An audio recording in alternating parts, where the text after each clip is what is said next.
Hello, you're watching DD India and I'm Preeti presenting Express News. India's Prime Minister Narendra Modi laid the foundation stone of various development projects in Maharashtra worth over 7,600 crore rupees through video conferencing on Wednesday.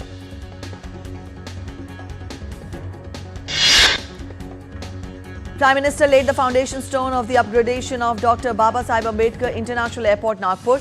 It will serve as a catalyst for growth across multiple sectors. Prime Minister also laid the foundation stone of the new integrated terminal building at Shirdi Airport. It will provide world-class facilities to pilgrims travelling to Shirdi. In his virtual address, Prime Minister Modi said that these new projects will lay the foundation for a healthy and prosperous Maharashtra. India's Prime Minister Narendra Modi will be travelling to Lao PDR on October 10th on the invitation of Laotian Prime Minister Sonexay Sifadon. Prime Minister will be on a two-day visit to attend the 21st ASEAN-India Summit and the 19th East Asia Summit. India's cabinet, chaired by Prime Minister Narendra Modi, approved the development of National Maritime Heritage Complex at Lothal, Gujarat. The project will be completed in two phases.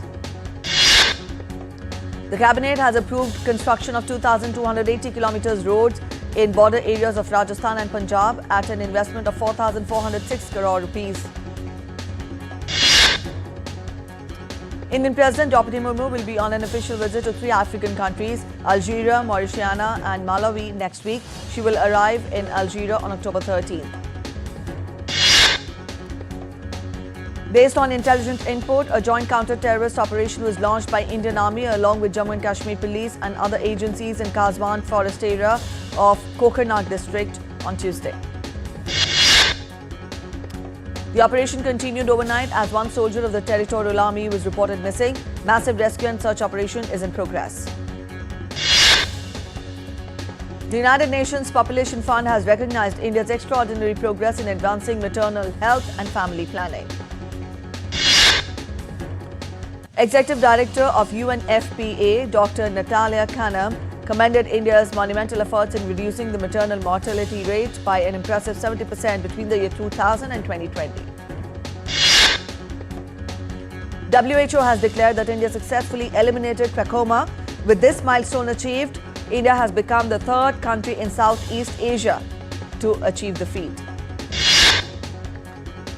Indian authorities seized 5 kilograms of heroin and 4 lakh rupees cash in drug proceeds in northwestern Indian city of Amritsar on Wednesday. A massive fire broke out at an electric warehouse near the suburb of North Indian city of Lucknow on Wednesday afternoon. No casualties were reported. The Second Army Commanders Conference for the year 2024 will be organized in a hybrid mode with the first phase planned on 10th and 11th October 2024 at a forward location at Gangtok. India's central bank kept the repo rate unchanged at 6.5% for the 10th time in a row in an announcement on Wednesday. RBI Governor Shaktikant Das said that the decision was taken with a 5:1 majority. The Monetary Policy Committee decided to change the stance of the monetary policy to neutral from withdrawal of accommodation. RBI Governor said that the real GDP grew by 6.7% in the first quarter of this financial year 2024-25.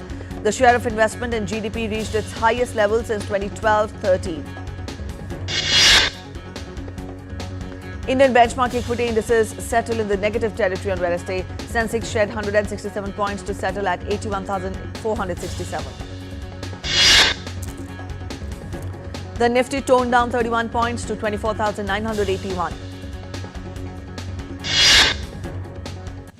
In the broader markets, the NSE Small Cap 100 Index rose 1.33%, while the NSE Mid Cap Index gained 0.97%. The Indian rupee ended at 83.96 per US dollar on Wednesday, unchanged from Tuesday's close. Gold futures maturing on 5th of December stood at 75,014 rupees per 10 grams on the Multi-Commodity Exchange of India. Silver futures maturing on the 5th of December was retailing at 89,065 rupees per kilogram on the MCX. Oil prices steadied in Asian trading on Wednesday. Brent crude futures rose 22 cents to $77.4 a barrel, while the US West Texas Intermediate futures rose 14 cents to $73.71 a barrel. Markets in the Asia-Pacific region were down on Wednesday. Mainland China's CSI 300 index was down 4.33%. Hong Kong's Hang Seng dragged 0.29%. TikTok faces new lawsuits filed by 13 US states and the District of Columbia on Tuesday, accusing the popular social media platform of harming and failing to protect young people. The Central Bank of Sri Lanka has recommended to the Finance Ministry to allow import of vehicles without affecting Sri Lanka's foreign reserves. West Asia remains on the edge. Israeli Prime Minister Netanyahu warns Lebanon of destruction like Gaza. Hezbollah's fighters launched barrages of rockets towards the Israeli port city of Haifa for the third consecutive day. Israel carries out new strikes in Gaza. UN chief says many trapped in north. Israel says the raid is intended to stop Hamas fighters staging further attacks from Jabalia. US President Joe Biden is expected to hold a phone call with Israeli Prime Minister Benjamin Netanyahu. The two leaders are expected to discuss plans to strike Iran. Turkey sends 2 warships to evacuate citizens from Lebanon. The ships will evacuate up to 2,000 Turkish citizens. The ships carrying out evacuation will also transport humanitarian aid to Lebanon, the Turkish Foreign Ministry said in a statement. A special flight carrying Pakistani nationals who were evacuated from Lebanon arrived in Karachi early on Wednesday. The flight carried 67 Pakistani nationals. At least 6 people were wounded in a stabbing attack in the Israeli city of Hadera on Wednesday. The police issued a brief video of the suspected attacker being apprehended. Russian forces capture key villages in the eastern Ukrainian town of Toretsk. Defense Ministry said that its forces had taken control of Zolota, Niva and Zorain Pershe. Russian strikes on Ukraine's northeastern city of Kharkiv killed at least 2 people, more than 30 injured. Civilian production facility was also hit in the strike. Hungarian Prime Minister Viktor Orban says Ukraine cannot win the war with Russia on the battlefield. He stressed that dialogue and a ceasefire were needed to save lives. Southeast Asian leaders arrived in Vientiane for the 45th ASEAN summit that began on Wednesday. Southeast Asian leaders were welcomed by Prime Minister of Laos upon their arrival. The ASEAN summit will see leaders discuss issues such as Myanmar's civil war and the South China Sea. In his opening remarks, Prime Minister of Laos spoke about ways to tackle ongoing conflicts faced by the group. Japan's Prime Minister Ishiba Shigeru dissolves the lower house of the parliament ahead of the snap poll on 27th of October. Ishiba's Liberal Democratic Party has governed Japan for decades and is almost certain to be re-elected. Japan to hold general election on October 27th. With the early election, Ishiba is seeking to secure a majority in the lower house for his governing party. Mozambique votes in a tense general election, highly likely to deliver victory to the ruling party, Fremilo. 4 candidates are vying to replace President Filipe Nyusi, who is stepping down after serving 2 terms. North Korea to completely cut off all road and railway links to South Korea from today. Military says it will fortify the areas on its side of the border. Kamala Harris and Donald Trump trade barbs in media as the campaigning enters the final stretch of intensely close US presidential polls. As Kamala Harris and Donald Trump exchange barbs over the radio, Harris is blaming Trump to be admirer of dictators, while Trump is declaring Harris as low intelligence person. Ecuador has declared a 60-day state of emergency due to rising armed violence and internal disturbances, imposing curfew and travel restrictions. The 60-day emergency news comes after 5 people were killed on the outskirts of Ecuador's coastal city of Guayaquil a day earlier. You're watching Express News. We're heading for a short break. Stay with us.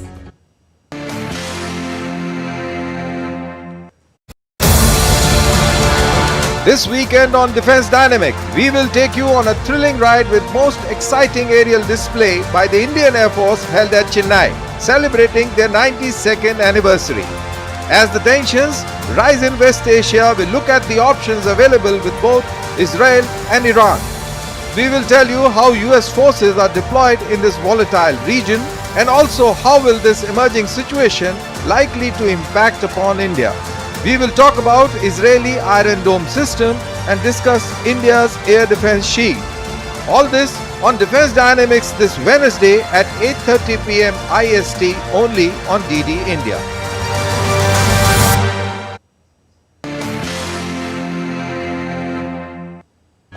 Welcome back after the break. You're watching Express News on DD India. Hurricane Milton again intensifies to a Category 5 storm as Florida braces for the storm of the century. It is forecast to make landfall late on Wednesday or early Thursday. Officials in Florida offered over 1 million people to flee before Hurricane Milton slams into the Tampa Bay area. A direct hit on the bay would be the first since 1921. US President Joe Biden urged residents to evacuate before Hurricane Milton makes landfall in Florida. He also added that it was a matter of life and death. World Meteorological Organization warns Hurricane Milton would grow in size before landfall, posing an extremely serious threat to Florida. Fluctuation in the strength of the hurricane was predicted. Precautions underway in Florida's Fort Myers as Hurricane Milton approaches. Residents seek shelter away from their homes before Hurricane Milton hits.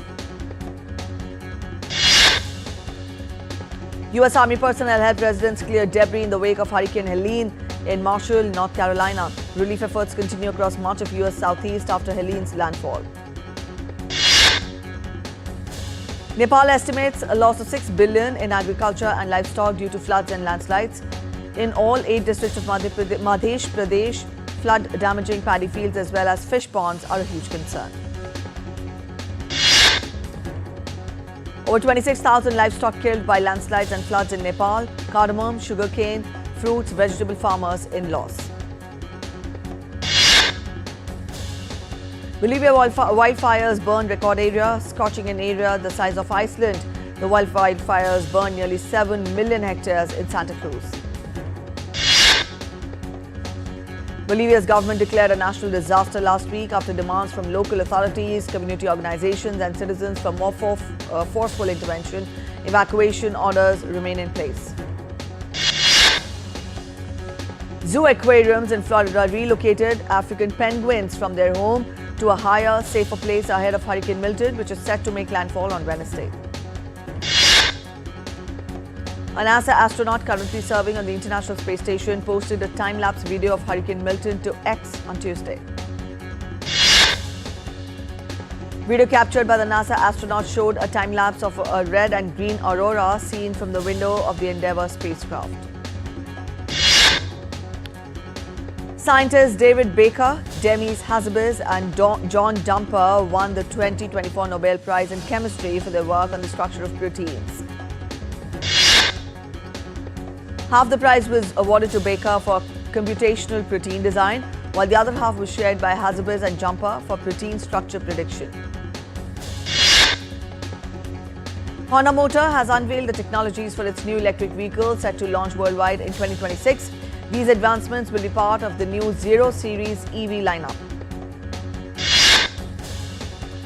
Students at Argentina's public university took their lessons to the streets on Tuesday to protest against severe cuts to public university funding proposed by President Javier Milei's ultra-liberal administration. The government has repeatedly claimed that public universities have become hubs for socialist indoctrination, justifying budget reduction. An 18-year-old Nepali mountaineer on Wednesday broke the record for the youngest person to summit all 14 of the world's 8,000-meter peaks. Nima Rinji Sherpa reached the summit of 8,027 meters high Shishapangma on Wednesday morning, completing his mission to stand on the world's highest peaks. A large trade exhibition is underway in Afghanistan, highlighting the country's deepening economic ties with its neighbors amid tough sanctions by Western nations. About 700 domestic and foreign exhibitors are taking part in the 7-day event that opened on Sunday in the capital city of Kabul.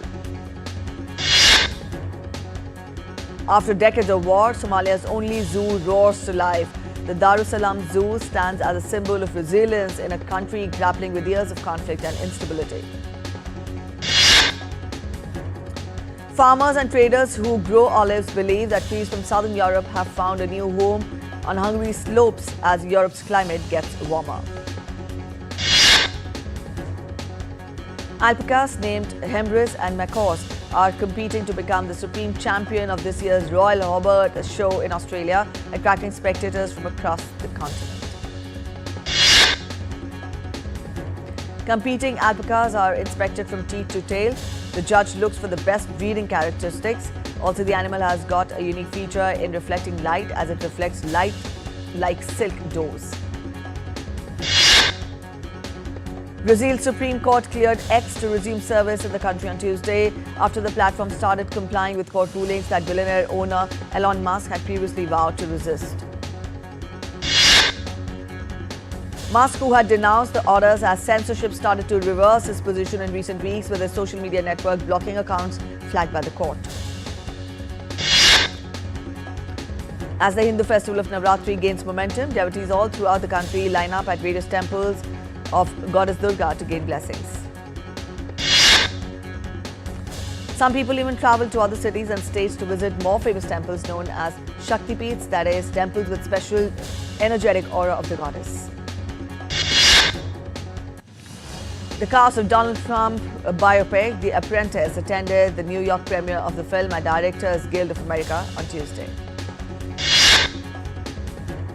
The film premiered at the Cannes Film Festival in May, receiving an 8-minute ovation and mixed reviews from critics, and is now set to release in US cinemas on October 11th. Sequel of the 2022 horror movie Smile is all set to hit screens on October 18th.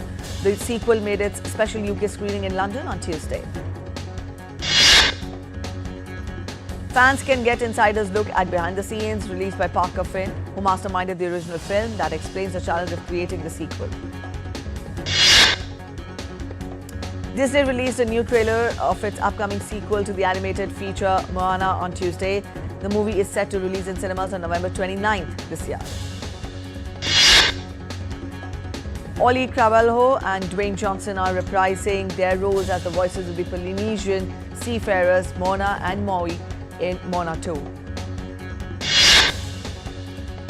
The 7-part psychological thriller Disclaimer, based on Renee Knight's 2015 novel, is set to stream on Apple TV from October 11. Oscar winners Alfonso Cuarón and Cate Blanchett said that television, their show Disclaimer, is woven around characters that challenge audience to suspend their judgment. The action drama Vedas, starring John Abraham and Sharvari, is set to release on OTT platform Z5 on October 10th. Superstar Rajnikant's Vetaiya is gearing up for a grand release on October 10th. The film features significant roles for Amitabh Bachchan, Fahad Fazil, Rana Daggubati and others. India will face Sri Lanka in their third match of the Women's T20 World Cup on Wednesday in Dubai. Batter Joe Root moved past Alistair Cook to become the leading run scorer for England in the tests on day 3 of the test against Pakistan in Multan. New Zealand's top batter Kane Williamson is in doubt for the test series against India due to an injury this month. The Indian hockey team will face Malaysia in its opening match of the Women's Asian Champions Trophy on November 11th. India progressed to the semi-finals of the Asian Table Tennis Championships women's team event after upsetting South Korea in the quarters. Ahika Mukherjee starred in India's 3-2 win in Astana and won both her matches against opponents ranked in the top 20. Two-time Olympic gold medalist Valerie Allman of the US has been named as the International Event Ambassador of the Delhi Half Marathon. Rising Indian shuttler Malvika Bansod pulled off a stunning win against world number 23 Sang Sho Yun in the Arctic Open tournament. German coach Jurgen Klopp has been appointed head of football operations at Red Bull and also owner of several clubs including RB Leipzig. Cristiano Ronaldo and Portugal gear up for the upcoming Nations League fixture against Poland on Saturday. That's it in this edition of Express News. Thanks for watching. Bye-bye.